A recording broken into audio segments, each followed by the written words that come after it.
सूबाई वज़ीर शर्जील मेमन का कहना है कि सिंध हुकूमत खैरपुर में पीपल्स बस सर्विस शुरू करने जा रही है। ख़वातीन के लिए पिंक बसेस भी चलेंगी। वफाक और सिंध हुकूमत में कोई इख्तलाफ मौजूद नहीं। तमाम पार्टियाँ इंतखाबात में हिस्सा लेंगी तो हमें खुशी होगी। ख़ित्ते में कशीदगी के बायस पेट्रोल की कीमत में इजाफा हुआ। सिंध की तकसीम किसी सूरत नहीं होने देंगे। रिकॉर्ड तरक्याती कामों के बावजूद पीपल्स पार्टी पर तनकीद और मीडिया ट्रायल किया जाता है। पीपल्स पार्टी ने सूबे भर में रिकॉर्ड तरक्याती काम कराए। सिंध हुकूमत 21 लाख खानदानों को घर बनाकर दे रही है। पाकिस्तान भर से शहरी मुफ्त इलाज के लिए कराची आते हैं। जिगर और कैंसर के मुफ्त इलाज का सबसे बड़ा अस्पताल खैरपुर में है। हम 2 रूट शुरू करने जा रहे हैं आज से।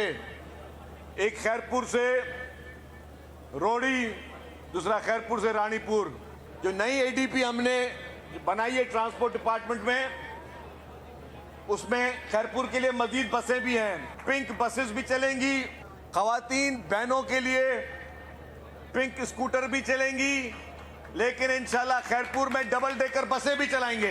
हाउसिंग स्कीम बनी है तो वो सूबा सिंध में बनी है, जो कि चेयरमैन पाकिस्तान पीपल्स पार्टी मोहतरम बिलावल भुट्टो जरदारी साहब ने बनाई है। 21 लाख खानदानों को मुफ्त में घर अगर कोई बना के दे रहा है तो वो पाकिस्तान पीपल्स पार्टी की हुकूमत सिंध बना के दे रही है और कोई नहीं बना के दे रहा।